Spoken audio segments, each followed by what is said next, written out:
Audio Jungle.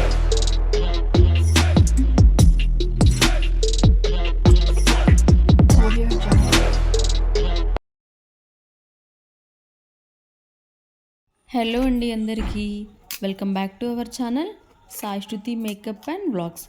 ఈరోజు recipe క్రిస్పీగా గారెలని ఎలా చేసుకోవాలి అన్నది ఫుల్ వీడియో అయితే చూసేద్దాం. సో ఎవరు కూడా వీడియోని మిస్ అవ్వకుండా ఎండ్ వరకు చూడండి. అండ్ ఈ వీడియోలో కొలతలతో చేసుకుందాము గారెలని. 3 కప్ ఆఫ్ బియ్యం పిండి జల్లించుకొని తీసుకున్నాను. 3 కప్ ఆఫ్ పిండికి 1 టీ స్పూన్ ఆఫ్ కారం యాడ్ చేస్తున్నాను. అండ్ రుచికి తగ్గంత సాల్ట్ కూడా యాడ్ చేసుకోవాలి. పల్లీలని వేంపుకొని పొట్టు తీసేసి ఒక హాఫ్ అన్ అవర్ పాటు నానబెట్టుకొని వేసుకుంటే టేస్ట్ అయితే బాగుంటుంది.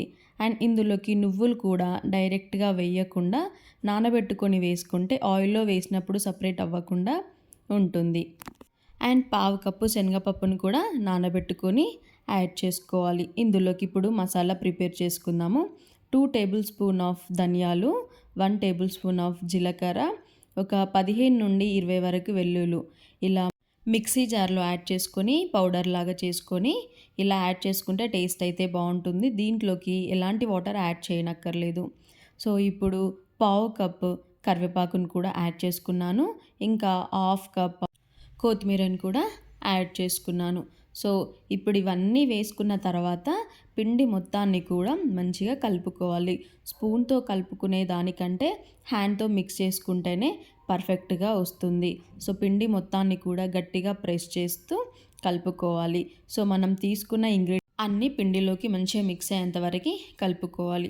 ఇప్పుడు కొన్ని హాట్ వాటర్ని తీసుకొని ఎట్ ఏ టైం కాకుండా ఒక ప్లేస్లో వేసి చిన్న ముద్దలాగా వేసుకొని ఉప్పు కారం ఉందా లేదా అనేది అయితే టెస్ట్ చేసుకోవచ్చు. పిండి మొత్తాన్ని కలిపిన తర్వాత యాడ్ చేయాలంటే కష్టమవుతుంది కాబట్టి ఇలా కొన్ని వాటర్ యాడ్ చేసి ఒక ప్లేస్లో ఒక చిన్న ముద్దలాగా చేసుకొని టేస్ట్ అయితే చూడొచ్చు. డైరెక్ట్గా పౌడర్లోకి టేస్ట్ చేసిన దానికంటే ఇలా కలుపుకొని టేస్ట్ చేస్తే మనకి పర్ఫెక్ట్గా తెలుస్తుంది. సో ఇప్పుడు మిడిల్లో కొంచెం గ్యాప్ లాగా హోల్ లాగా చేసుకొని కొన్ని హాట్ వాటర్ వేసుకుంటూ అయితే పిండి మొత్తాన్ని కూడా కలుపుకోవాలి. ఇందులో డైరెక్ట్ హ్యాండ్ అయితే పెట్టకూడదు, ఎందుకంటే హాట్ వాటర్ యూజ్ చేస్తున్నాం కాబట్టి చెయ్యి కాలే ఛాన్సెస్ ఉంటుంది. సో కొంచెం వాటర్ యాడ్ చేస్తూ పిండి మొత్తాన్ని అయితే కలుపుకోవాలి. మనం పిండి కలిపే టైంలో స్పూన్ యూజ్ చేయడం కంటే హ్యాండ్తో మనం పిండి మొత్తాన్ని మిక్స్ చేసుకుంటేనే పర్ఫెక్ట్గా వస్తుంది. సో నేనైతే ఇక్కడ హ్యాండ్తోనే యూజ్ చేస్తున్నాను. హ్యాండ్తోనే ప్రెస్ చేసుకుంటూ పిండి మొత్తాన్ని కూడా కలుపుకోవాలి. పిండి మొత్తాన్ని కూడా ఇలా కలుపుకొని పెట్టుకోవాలి. మరీ సాఫ్ట్గా ఉండకూడదు, అలా అని చెప్పి మరీ హార్డ్గా కూడా ఉండకూడదు. హ్యాండ్తో ప్రెస్ చేస్తే ప్రెస్ అయ్యేలాగా పిండి మొత్తాన్ని కూడా కలుపుకోవాలి. ఇలా పిండి మొత్తం కలుపుకున్న తర్వాత దీన్ని ఒక 15 మినిట్స్ పాటు పక్కన పెట్టిన తర్వాత కొంచెం తీసుకొని పిండి మొత్తాన్ని కూడా మళ్ళీ హ్యాండ్తో ప్రెస్ చేస్తూ కలుపుతూ బాల్స్ అనేటివి చేసుకొని పెట్టుకోవాలి. ఈ బాల్స్కి కూడా చపాతీ బాల్స్ కంటే కొంచెం చిన్నగా, పూరీ బాల్స్ కంటే కొంచెం పెద్దగా, మీడియం సైజులో బాల్స్ అన్నీ కూడా ప్రిపేర్ చేసి పెట్టుకోవాలి. బాల్స్ లాగా అయినా చేసుకోవచ్చు, లేదు అంటే కొంచెం ప్రెస్ చేసి ఇలా వీడియోలో చూపిస్తున్న విధంగా అయినా కూడా ప్రిపేర్ చేసి పెట్టుకోవాలి. ఈ ప్రాసెస్ అంతా కూడా ఇద్దరు ఉంటే ఫాస్ట్గా అయిపోతుంది. సో లేదు ఒకరం చేస్తున్నాము అన్నప్పుడు బాల్స్ అన్నీ కూడా ఒకేసారి ప్రిపేర్ చేసి పెట్టుకుంటే ఈజీగా అయిపోతుంది, టైం కూడా సేఫ్ అవుతుంది. సో బాల్స్ అన్నీ కూడా ఇలా ప్రిపేర్ చేసి పెట్టుకున్న తర్వాత మనకి గారెలు ఒత్తుకోవడానికి మిషన్ అయితే ఉంటుంది. దానిపైన నేనైతే ఇక్కడ ఆయిల్ కవర్ యూస్ చేస్తున్నాను. సో లేదు అంటే మీరు ఏదైనా కవర్ అయినా యూస్ చేయొచ్చు. దానిపైన కొంచెం ఆయిల్ అప్లై చేస్తూ ప్రిపేర్ చేసి పెట్టుకున్న బాల్స్ని మిడిల్లో పెట్టుకొని మిషన్తో ప్రెస్ చేసుకోవాలి.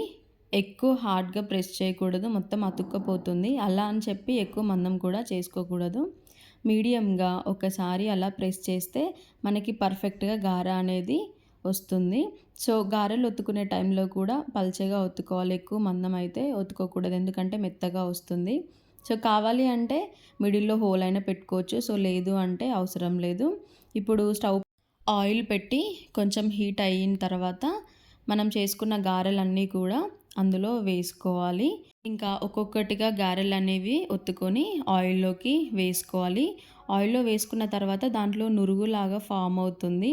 సో ఈ నురుగు అంతా పొయ్యిన తర్వాత దాన్ని వేరే సైడ్‌గా తిప్పుకొని కాల్చుకోవాలి.